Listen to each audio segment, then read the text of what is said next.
I'm Lisa. It's nearly a year since I tied the knot with Robert. We've been happily cohabiting in a cozy, budget-friendly apartment, sharing dreams of upgrading to a brand new standalone home. Despite his parents' residence being just a stone's throw away, they rarely drop by. Robert once mentioned, "Mom prefers not to interfere in our marriage. That's why she keeps her distance, despite the proximity." Hearing this only deepened my admiration for my mother-in-law. For many women, the specter of a meddling mother-in-law looms large after marriage. Yet it seems I lucked out in that department. If meddling were to occur, I'd certainly put up a firm resistance. My folks always taught me, if someone picks on you, give it back twice as hard. Then they'll think twice about crossing you again.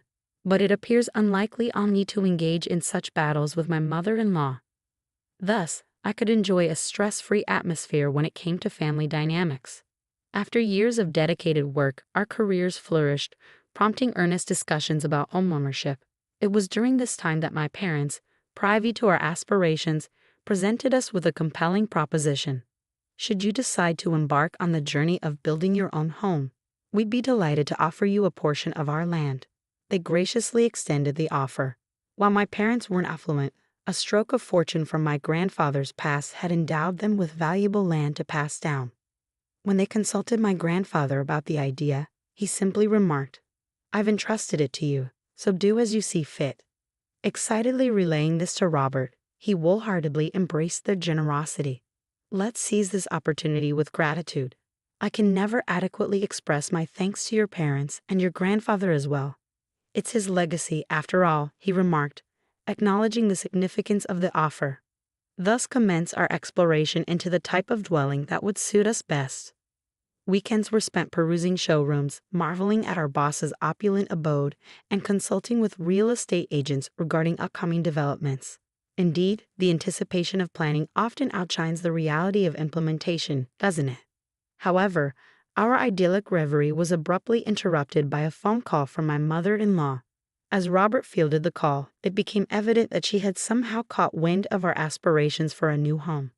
With a tone that hinted at unexpected expectations, she proposed, "If you're considering building a house, why not make it a duplex so we can reside together?" Her proposal left us both speechless. It had never crossed our minds that my mother-in-law, who had been largely uninvolved in our affairs, would express a desire to cohabit in a duplex. After a brief moment of stunned silence, Robert offered a vague response, opting to sidestep the question altogether. His reaction wasn't unexpected. The notion of a duplex hadn't even registered on our radar. Our plans had centered around creating space for a future child, and the prospect of redoing everything from scratch was daunting. Yet, outright rejection of the idea risked straining our relationship with my mother-in-law. I shared Robert's bewilderment. We had committed to monthly family dinners at her place, and during one such gathering, she seamlessly picked up the conversation where we had left off. Even with Robert's brother, Mark, being a single father, she began, "Have you given any more thought to our discussion about the duplex? I truly believe it's a wonderful idea. What are your thoughts? We're more than willing to pitch in financially, and selling our current place should fetch a decent sum.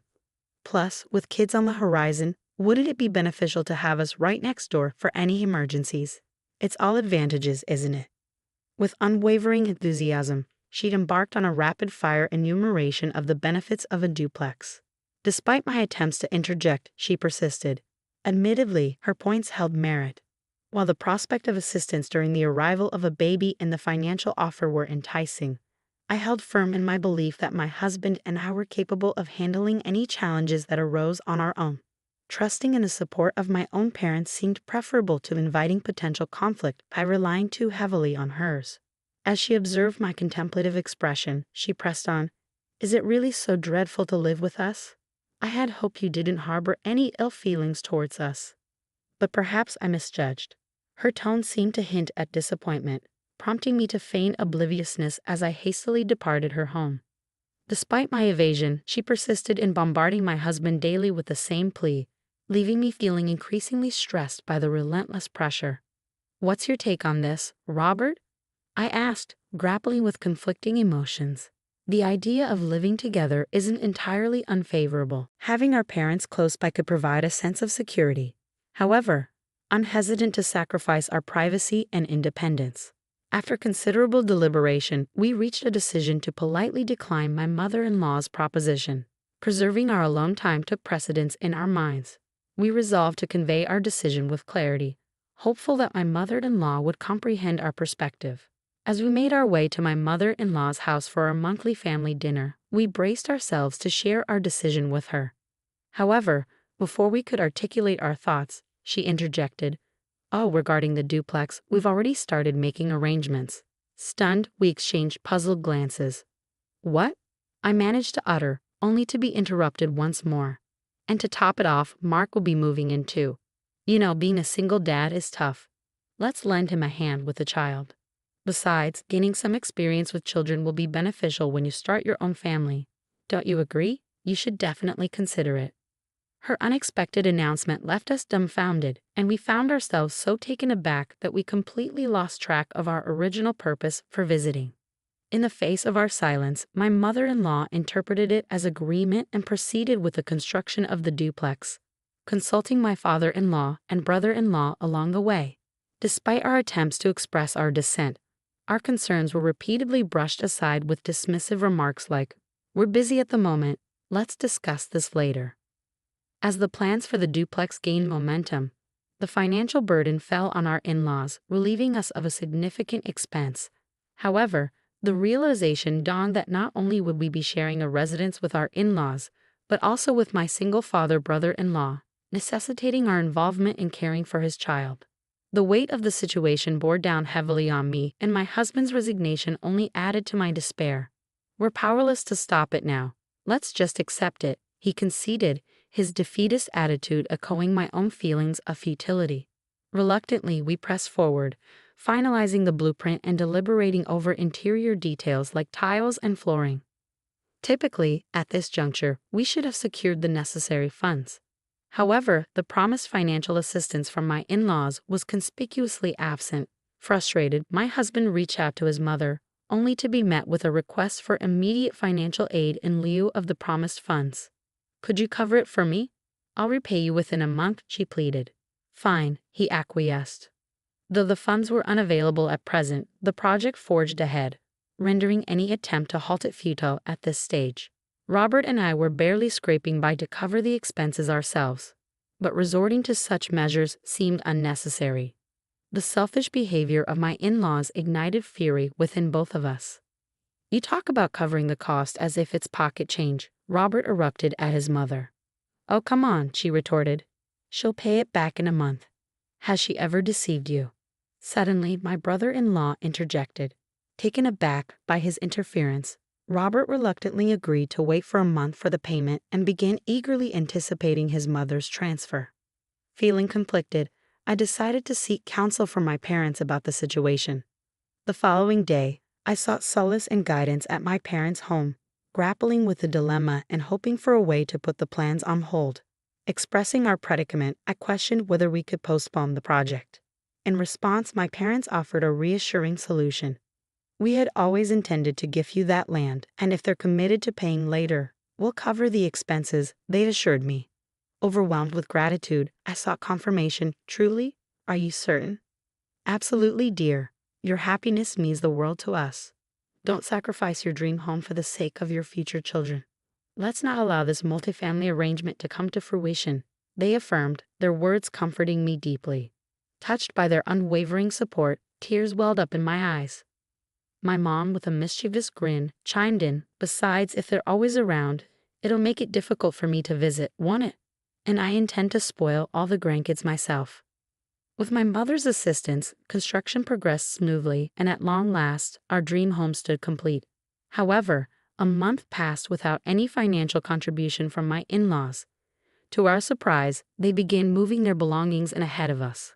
A peculiar situation indeed for a supposed duplex. Where was our designated space? Since the funds for a duplex were never transferred, we hadn't constructed one. Consequently, there was no room reserved for them, yet they began occupying the area we had earmarked for our future children. To compound matters, my mother-in-law proceeded to host a housewarming event, inviting her friends under the pretense of showcasing our dream duplex. It's a cozy space, albeit compact, but the garden is delightful. We're even planning to cultivate a vegetable patch. When the harvest comes in, I'll share some with you, she boasted, as though they had contributed financially to the project. Oblivious to the truth, her friends admired the house before departing. After their move-in and a period of settling, 2 months elapsed with no payment from my in-laws. Despite Robert's confrontations, their response remained the same. Soon, very soon. This pattern persisted for 3 months, then half a year, without any change. To exacerbate matters, my mother-in-law abruptly declared, "We've decided against selling our house. Instead, Mark and his children will reside there," making it clear she had no intention of honoring their financial commitment. Yet, I wasn't taken aback. My husband and I had previously speculated that she had no intention of paying us. Then came her audacious request. "I've noticed the house feels a bit crowded with you two living here. Would you mind vacating? I occasionally have friends who want to stay over, and I'd like the flexibility to use the space as I please. Doesn't that sound reasonable?" In response, Robert's tone grew firm as he asserted, "That wasn't the agreement. Why should we have to leave our own home? Both of you are employed and rarely at home. Besides, since you don't have children, it shouldn't pose an issue. Moreover, Lisa's family is affluent, right? Surely you can afford to build a new house." I was left speechless by my mother-in-law's brazen remarks, and my husband shared my disbelief. "You haven't fulfilled any of your financial commitments as promised. Did you ever intend to?" he challenged. What choice did I have? "I wanted to provide a home for my son, a single father, and his precious children," she retorted, growing increasingly agitated. Realizing the futility of the situation, we retreated to our bedroom that night to discuss our options. If this continues, my mother and her family will undoubtedly attempt to evict us and take over the house. I voiced my fears. "Sadly, I think you're right," my husband concurred, his frustration evident. The following days brought a barrage of verbal attacks from my mother-in-law, accompanied by relentless harassment. "If you want to avoid being bullied as a daughter-in-law, you better leave promptly. This is what they call mother-in-law versus daughter-in-law drama," she taunted. Confronted with the reality of our predicament, I regretted underestimating the situation. However, determined not to be a passive victim, I resolved to take action. A month later, after strategizing with my husband, parents, and grandfather, we devised a plan. We made the decision to vacate the house in order to execute our plan. With resolve, my husband informed my mother-in-law, "We're moving out. You'll have the freedom to entertain your friends as you wish. It'll make you happier that way." Her face lit up with delight at the news. We opted to relocate to a newly constructed apartment that had caught our eye, returning to the realm of renting. "It's reminiscent of our early days as newlyweds," my husband remarked, reflecting on the peaceful life we once enjoyed in a similar setting. A week later, the phone rang, and I overheard my husband's conversation. "I understand. That's fantastic news. When can we expect it?" I was certain our plan had succeeded. Indeed, the day after we formulated our strategy with my parents and grandfather, we listed our house for sale. We swiftly found a buyer who requested we vacate the premises within 3 weeks. Seizing the opportunity while my mother-in-law was absent, we opened our doors to acquaintances, colleagues, and interested parties seeking to view the house. The call we received today was from a family who had decided to purchase it. We arranged for 2 spacious trucks and coordinated with movers to swiftly load our belongings and furniture onto them.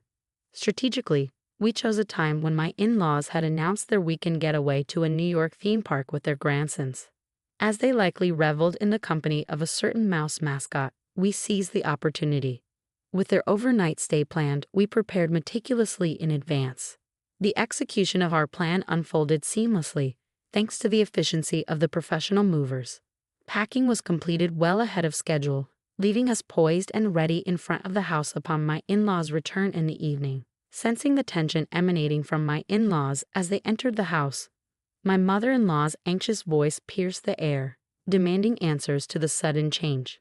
Meanwhile, my father-in-law echoed her distress.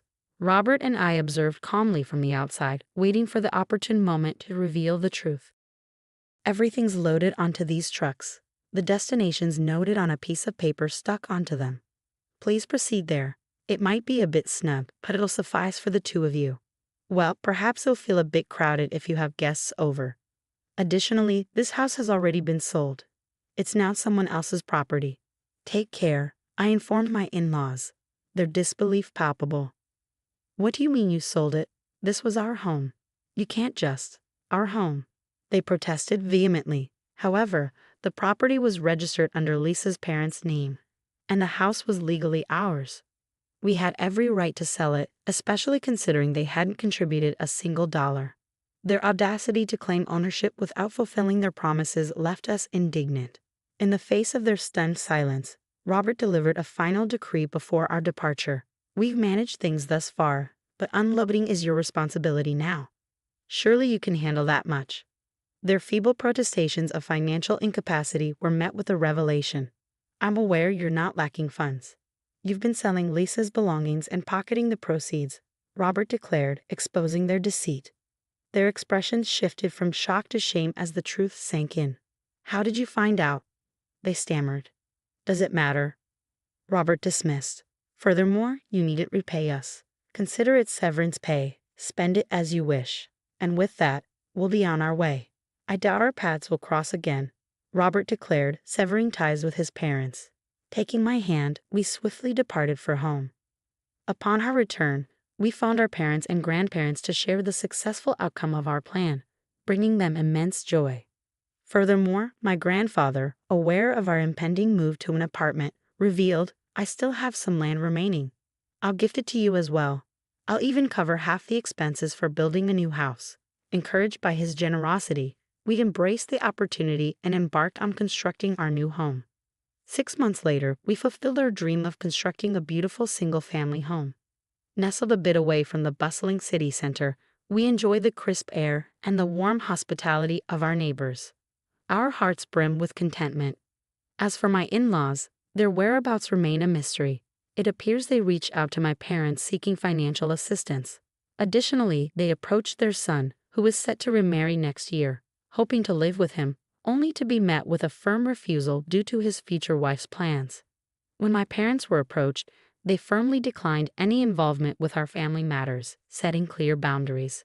Robert expressed his regrets to my parents for his parents' actions, but they reassured him, saying, "From now on, we're your true parents.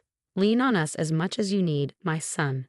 Anticipating potential future challenges, my parents advised us to install a home security system for added peace of mind. We find solace in knowing that my parents are prepared to refuse entry to his parents should they attempt to visit. Additionally, we've welcomed a guard dog, a small, adorable puppy, into our yard. Their mere presence should deter any potential intruders. With these precautions in place, we can finally bid farewell to any interference from his parents. This marks the start of a fresh chapter for us. In the coming years, we envision building a joyful family, complete with children. We're determined to protect our happiness at all costs. It's a vow we've made to each other, one we intend to keep.